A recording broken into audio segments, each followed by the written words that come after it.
Content presented in Cheshire Corners is for educational and informational purposes only. Please consult a legal professional if you have any questions or concerns about the content of this disclaimer, this series, or the legal implications surrounding psychedelic substances in your jurisdiction.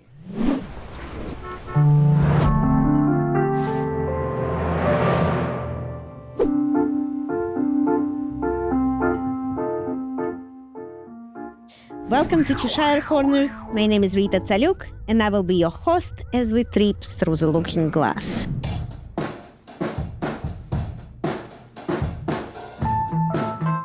And I have in studio today, not in studio, in remote studio today, Ori Goldstein, who is the energy guide or energy, how would you call yourself?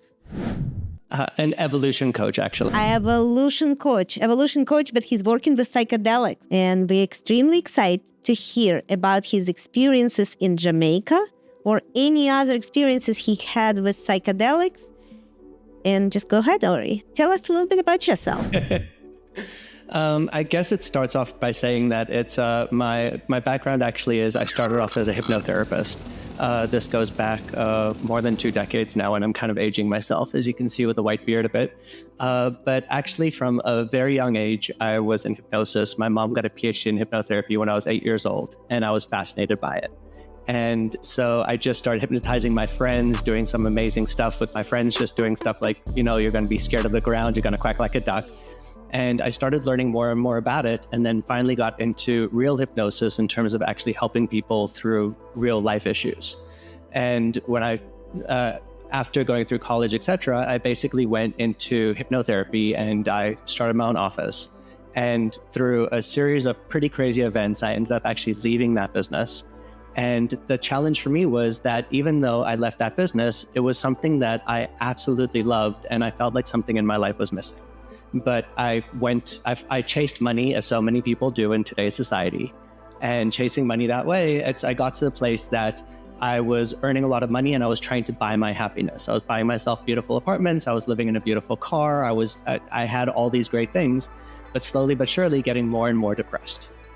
And the part that annoyed me the most is here I am, a person that knows everything that could help another person through depression, and still finding myself getting very, very, very depressed and not knowing what to do about it. Fast forwarding forward through to 2017, about 7 years ago, I was just in such a bad place that I decided I needed to do something pretty radical. And a friend of mine and I decided to go to a legal place here in Orlando, an ayahuasca church, and try ayahuasca to try and change my life. And there began an absolutely fascinating love affair, perhaps a bit of a dangerous love affair at times, but a love affair with psychedelics, and it completely transformed my life. And in so many different ways, it brought me back towards my center. It taught me so many different things. And it's, as I believe happens with so many healers, through the process of healing myself and having the insights of having worked with so many clients going through different traumatic experiences, etc., I actually discovered the power of what psychedelics could do for others. And it led me down this amazing path where eventually I created my own methodology, which I now call G.P.R.R, Guided Psychedelic Reprocessing and Reconditioning, where I take people through an intensive, very intensive 5 to 7 days using high dose psilocybin in order to help them transform their lives, the same kind of changes I had over the course of multiple years. Oh my God, this is the first hypnotist that I know I was actually able to see, except from the stage. I think I saw some people on the stage. So this is very, can you hypnotize somebody over internet, or it has to be in the same room? No, it definitely doesn't have to be in the same room. I actually do a lot of sessions nowadays where I work with people over Zoom, for example. It helps to definitely see them. I've often, before obviously COVID, I used to just do it over the phone, but now it's a place I actually work with most of my people, most of my clients. Like, for example, I've got clients in the United Kingdom, I've got clients in Ukraine, for example, things like that, where I work with them. And it's a matter of, people have this crazy idea of hypnosis that basically you person has such amazing powers that they make you into a zombie and they can do all these different things. You learned martial arts! Ha! Ha! Ha! Martial arts! But really, all hypnosis is the ability to talk to a person in such a way that you're able to get into their mind in a way that they can trust you. And when you offer them a suggestion, they can take it in. Oh, that's how it is. Oh my God. That's what, I was, when I grew up in Ukraine, I always thought that drugs, it's something so powerful and such a thing that if I'm going to take just a little bit, they're going to do so much. Then I'm in a drug industry. Yeah. Me too. I'm in a drug industry. I'm drug dealer, legal drug dealer selling cannabis. I tried it and it's like, nothing. Maybe a little bit. Is that what you mean? Is that really what you mean? No, I was hoping you can just move me with the chair a little bit up and down. Can you do that?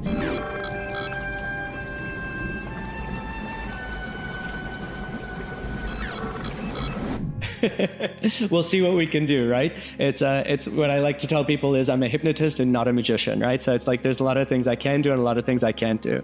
But the power of hypnosis and the power of psychedelics in the same way is, the way I like to think about it is my main job with people isn't really to put new thoughts in their brain like you're a dog or a duck or whatever it is. Obey my dog! Obey my dog! It's really to break the patterns of thoughts that they already have in their heads. So very often, like an example would be as a young child, your mother screams at you. And because you did something wrong, and all of a sudden you have this thought in the back of your head of, I'm a bad person, or there's something wrong with me. And you carry that through from the age of 3, whenever that happened to you, all the way through to your adult life. And so my job with people, whether it be with psychedelics or hypnosis, is to, number one, uncover what are these stories that you have going on in your head. The way I like to say it, kind of like tongue-in-cheek, is I tell people you're living in a made-up fantasy world. You made up this crazy story when you were 3 years old, and you're still living as if that's a reality. And so using the power of psychedelics or hypnosis, I help you break that trance to see the reality for what it is. Obviously, you've done enough psychedelics, I hope, or enough of your clients have, that you can see that when you take a large amount of psychedelics, you start seeing the world in a very different way because your brain is open to away from its old stories and being able to see the reality of what's going on around you. And when you mix that with the power of hypnosis, autosuggestion, affirmation, you can absolutely transform a person. Imagine the difference of going through your whole life, sitting there thinking, I'm a bad person or I'm broken. Then you take psychedelics and all of a sudden you realize something of, you know what, mom was confused when she said that to me when I was 3 years old. And the truth is, I've always thought of myself to be broken, but I'm actually a very well put together individual and I can love and trust myself again. And if you could imagine the kind of shift that can create for you, if you move from one story to the next. And that's the thing that shifted for me specifically, like I said, from 2017 till today, getting rid of all those old stories I had in my head and being able to live in reality, seeing things for what they are and feeling so much more empowered inside this world. Very, very cool. So I always thought, with talk therapy and psychedelics, Bible said that first was a word, right? Yes. So what came first, chicken or egg?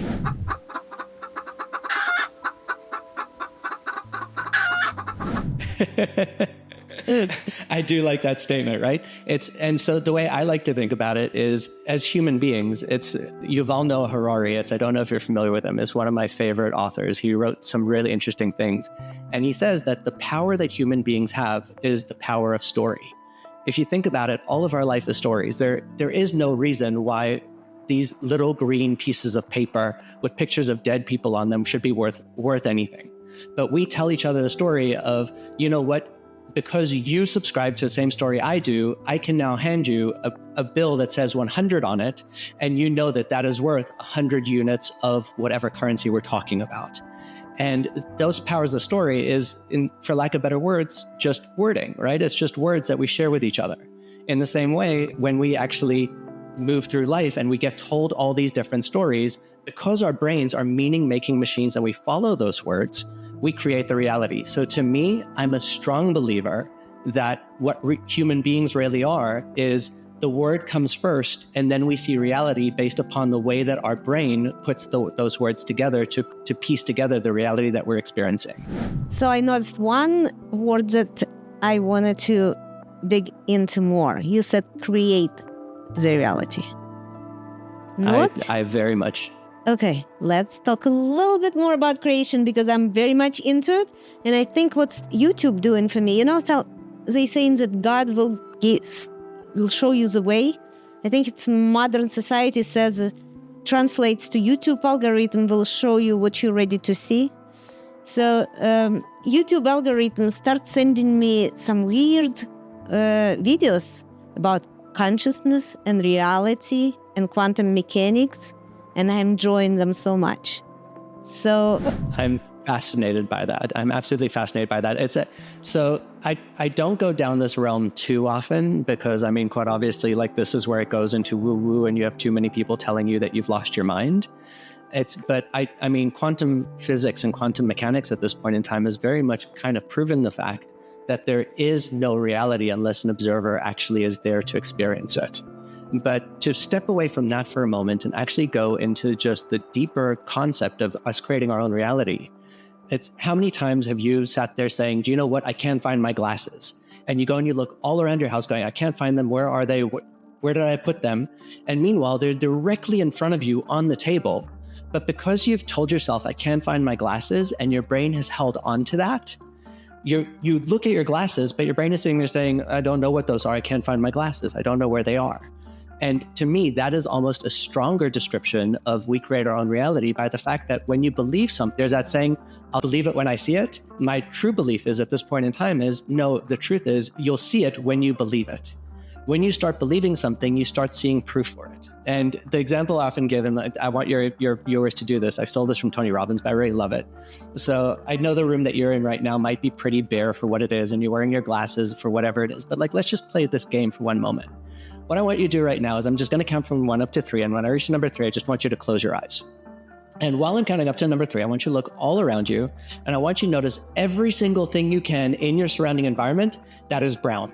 Please, just everything in your environment that's brown. So 1, look all around you, notice everything that's brown, notice the lines somewhere, notice the tables, everything.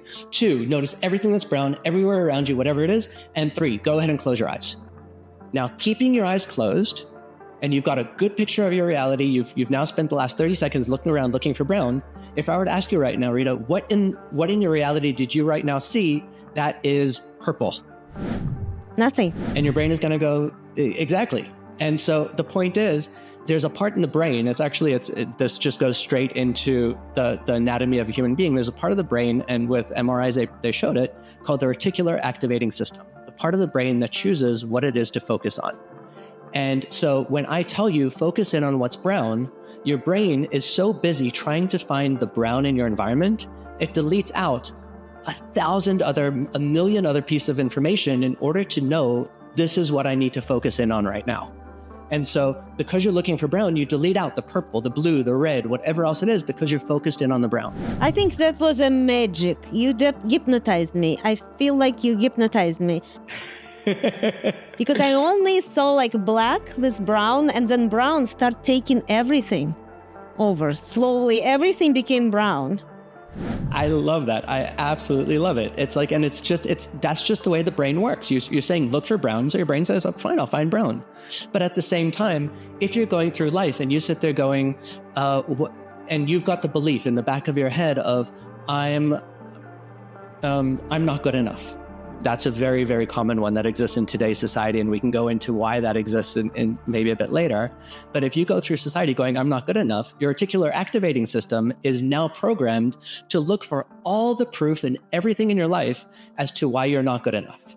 So you might get an A on a test, but you go, do you know what? I only got 95 out of 100. I missed the last 5%. You might do something amazing in business and you'll go, but do you know what? Elon Musk would have done it better. Whatever it is, you're so busy, your reticular activating system is focused in on I'm not good enough, that it will find all the brown in your life that proves that to you. And so what I believe psychedelics and hypnosis can do is it can actually break that connection that you have associated with that story, and you can start finding the nuances, finding the different colors. And what I discovered was psychedelics was by far, it's however much I love hypnosis, and trust me, it is an absolute passion of mine. But the thing that I discovered even more so was when you deal with psychedelics, you go into such deep portions of the brain. And especially when you go, and why I don't just do psychedelics, but I do guided psychedelic, where when the person is in the psychedelic state, I'm specifically there with them and we're going through experiences that they're having. I'm taking them back into their childhood. I'm having them think about the beliefs that they have. I'm having them reprogram their brain to recondition different thoughts.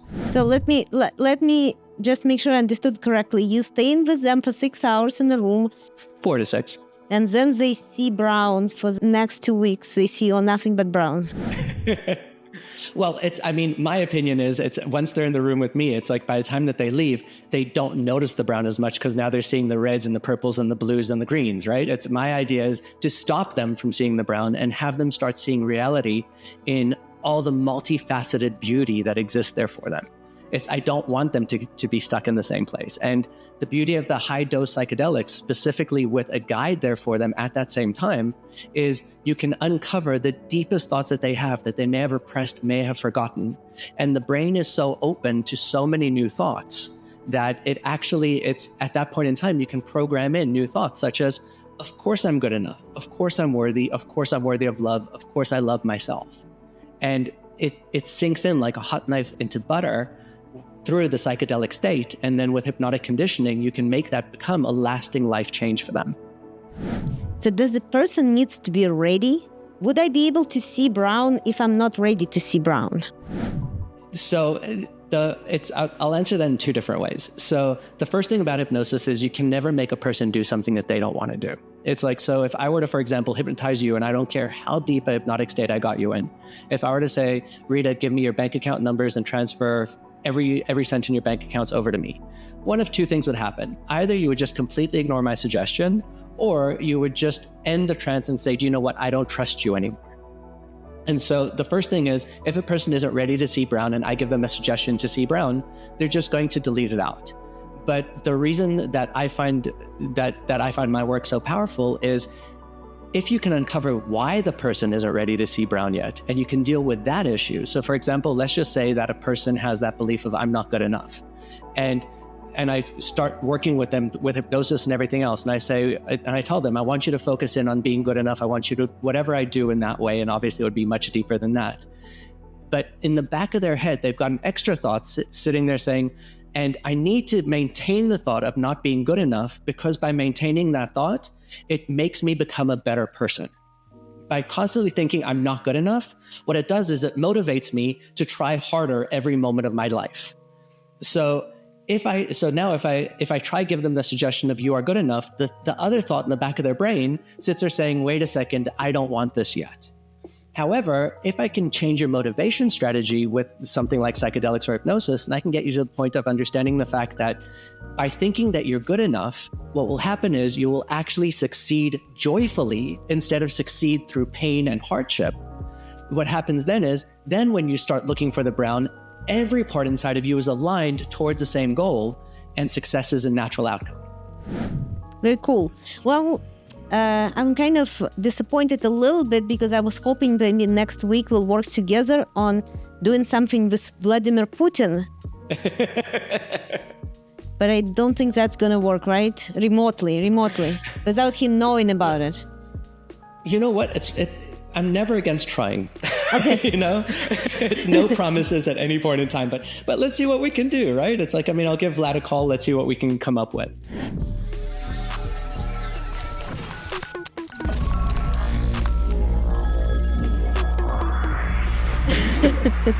And second thing, what do you think? I always thought about one thing. I went through depression a couple times, and that helped me. It was not a pleasant experience. It was a very long experience, much longer than 6 hours on mushrooms. Mm-hmm.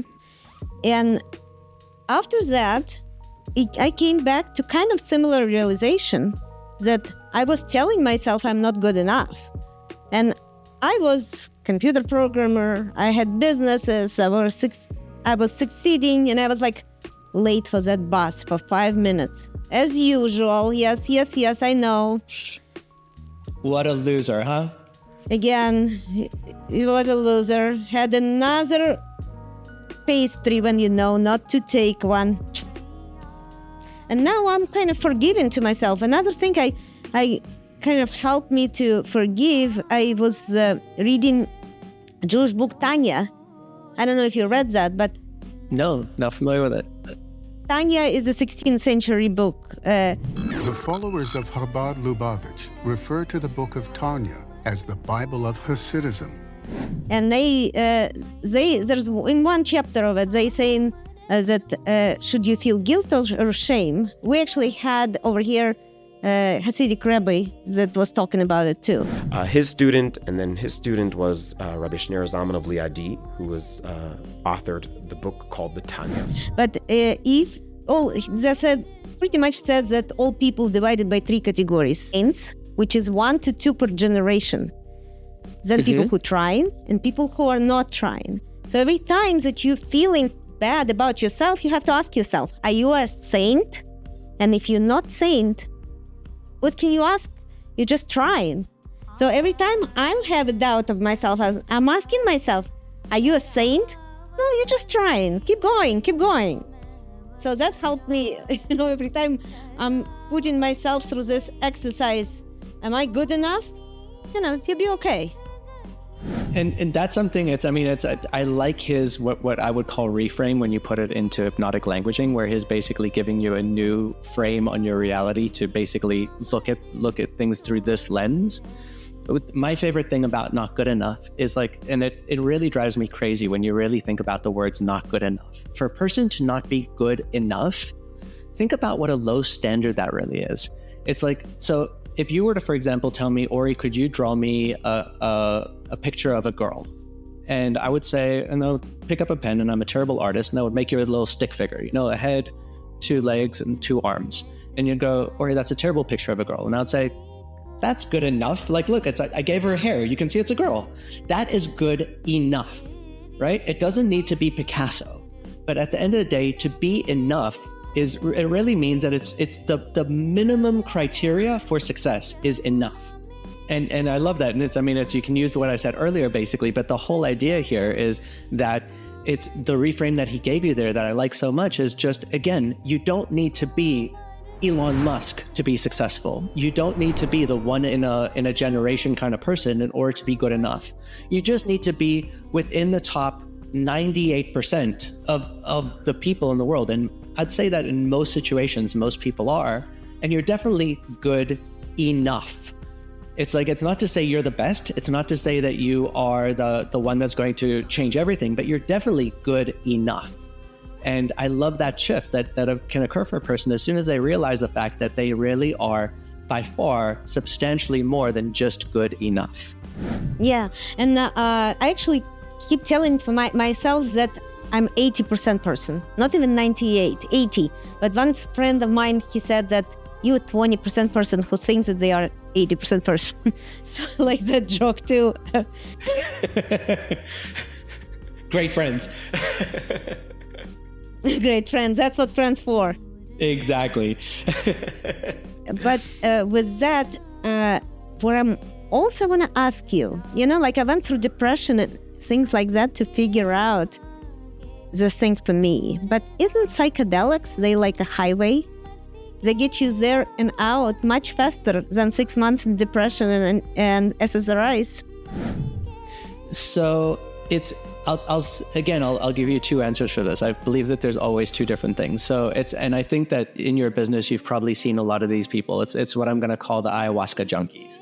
It's the people that go to retreat after retreat after retreat after retreat and don't ever get the real result. And I've seen a lot of people like that, and those are the people that very often come to see me. And so if a person is deeply depressed, and it goes back to that concept of that they've got a different reason to hold on to that depression. And so let's just say, for example, a person is depressed, but in the back of their head, they've got that extra thought of, I'm a broken individual. And they go and they take the psychedelics and they deal with the depression. And for the week after the psychedelics, they are on top of the world. They feel great. Everything in the world is wonderful. But they didn't deal with the core issue of I'm a broken person, what will happen is as soon as the high from the psychedelic wears off, they're going to go back to seeing the world for what it is. They're going to go back to their same relationships. They're going to see that they treat people the same way that they did before, or that a person said something to them and it still affects them at a deep level. And they're going to say, I knew it, I'm so broken. But do you know what? If I went back for ayahuasca next month, or if I go for psilocybin next month, maybe that time it will change me.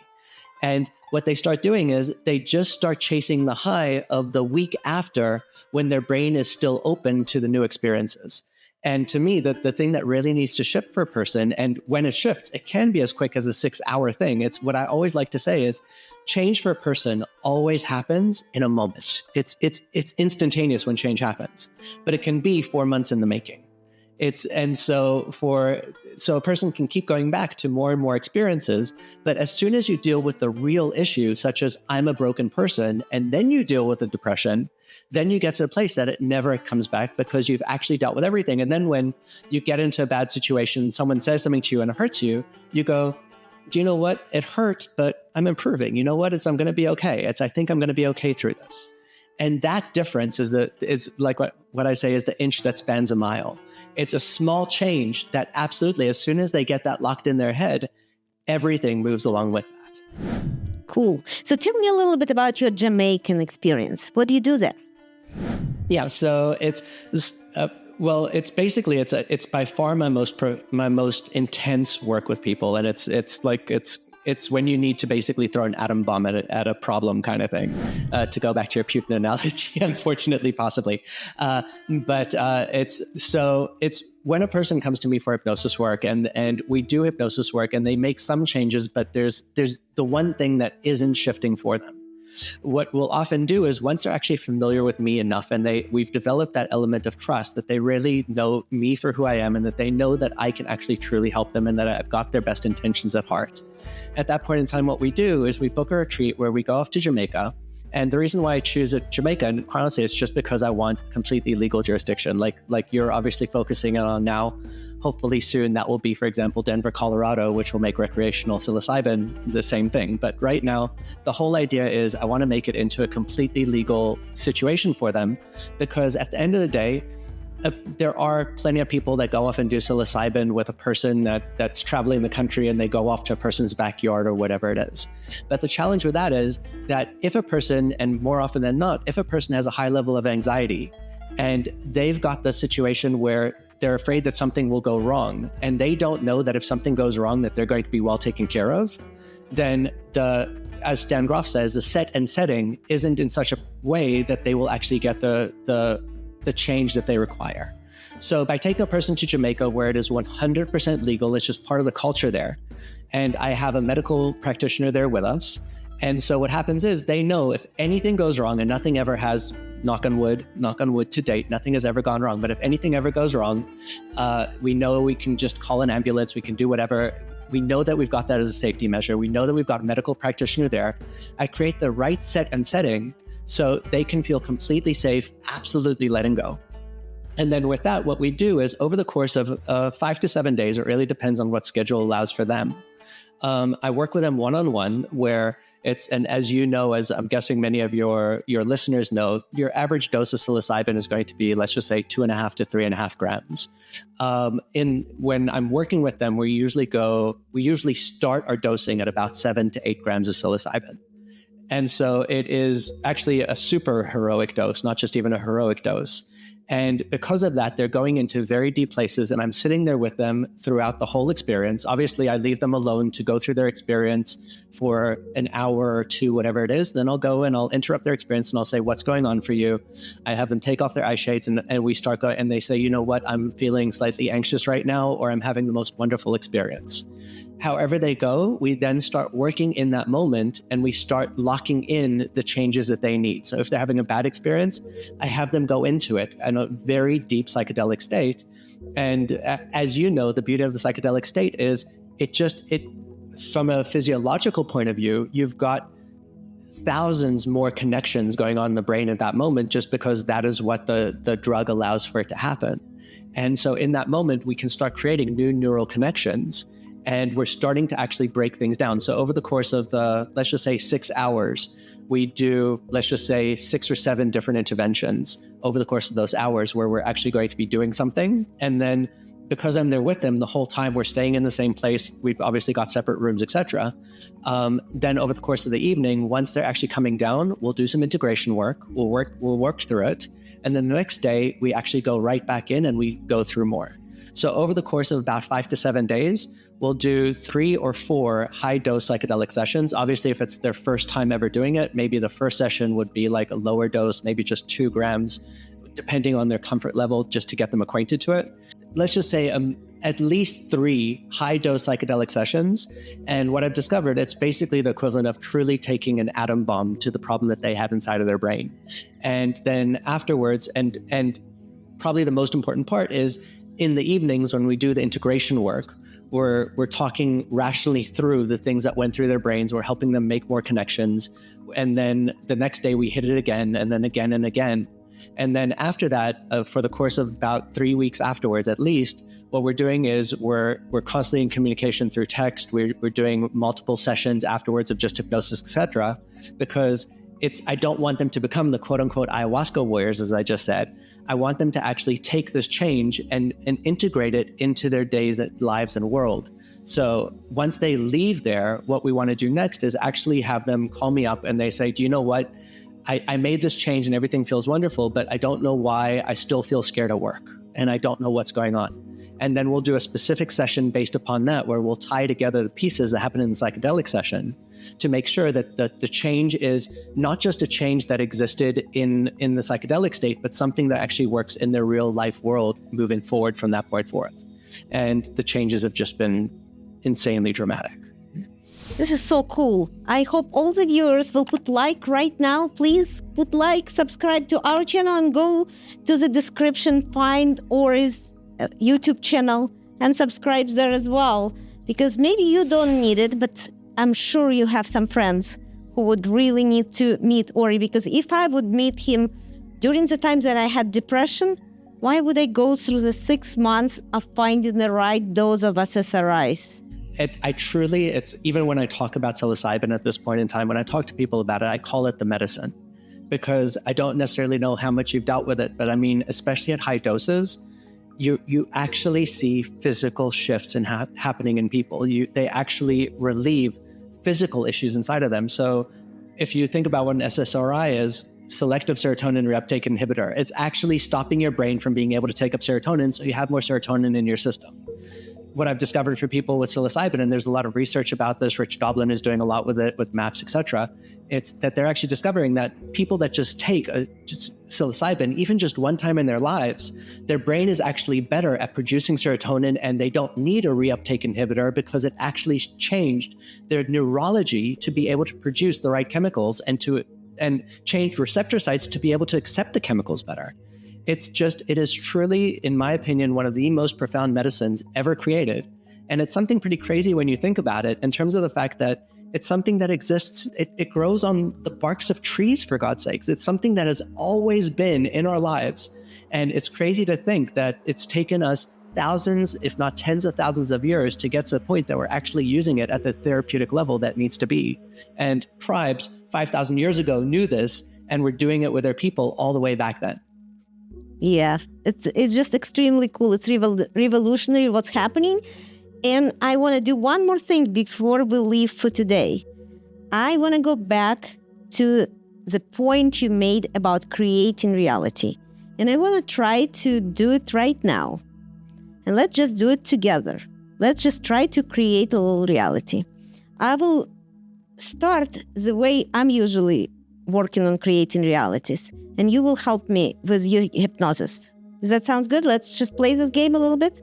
It sounds perfect. I love this. Creating reality. In 2025 in Colorado, we will have recreational psilocybin available for consumption. Recreational, it means that people wouldn't need prescription. Recreational, that people would be able to come to healing centers here in Colorado, and facilitators would be able to administer to them in a perfectly legal way. And it means that people will feel safe. They would know, like you said, that they would be able to call 911 if anything happened to them, but hopefully nothing going to happen with them, that we're going to have safe protocols, and that people will start working and we will get through that epidemic depression that we all struggling with, homelessness and everything else. But just slowly, we will start creating reality very, very slowly. 5 companies already got educators license in Colorado. People can go and start educating themselves to be psychedelics. They cannot submit for license yet. License facilitators, license applications not open yet, but they will.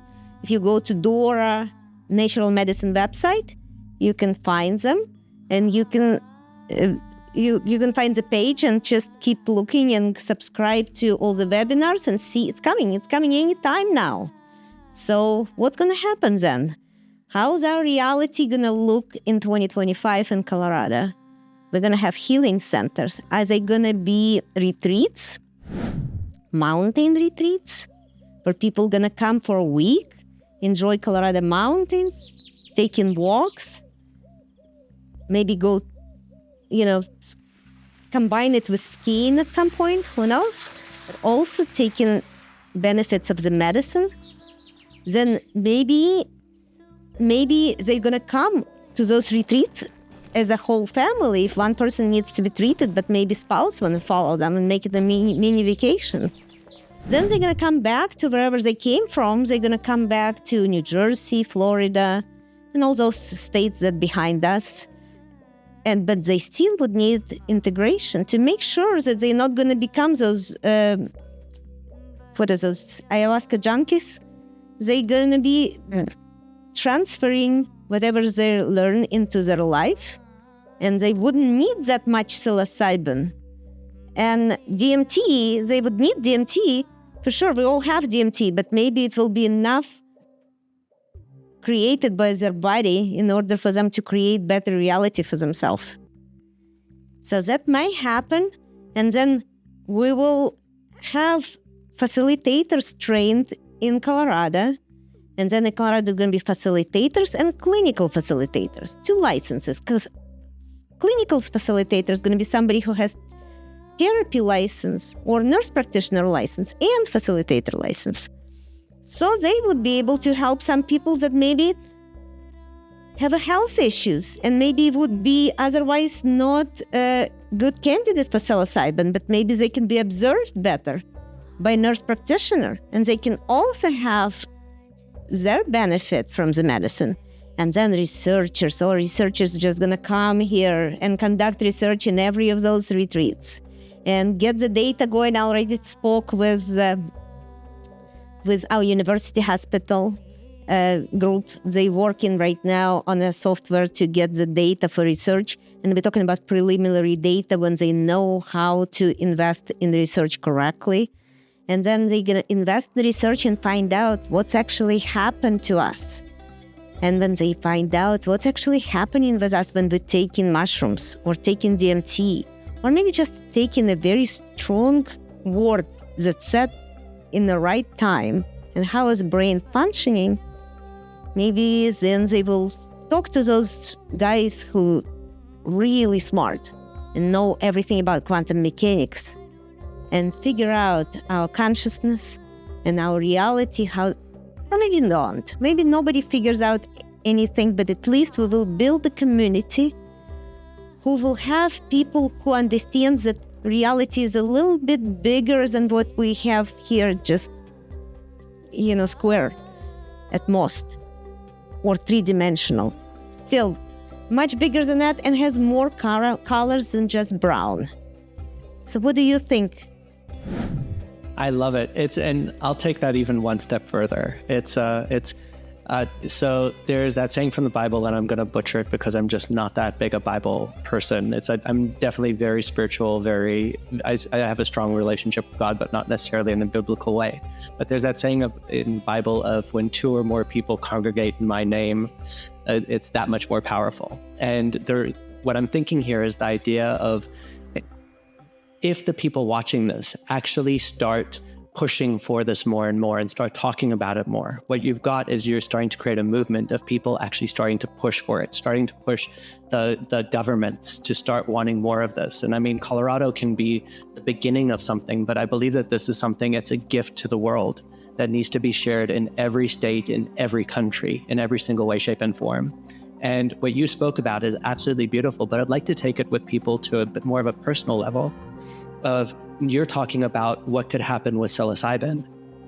But to me, the big thing is, I want the person, whoever it is that's listening to this right now, to actually think about their lifelong struggles. I want them to think about the depression that they personally have. I want them to think about their self-esteem issues.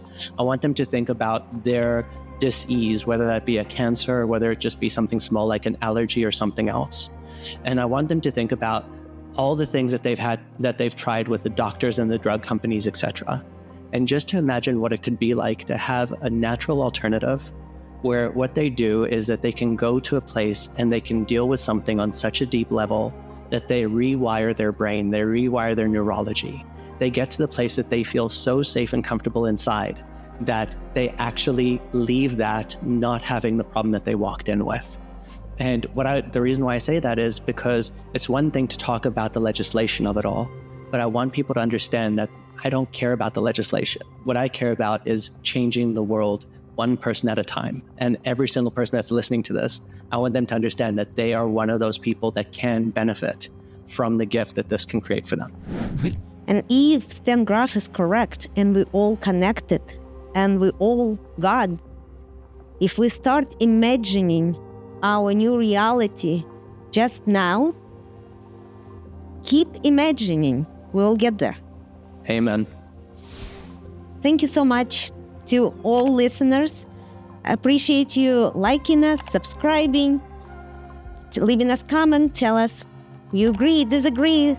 Please do that, and I will see you soon. Thank you.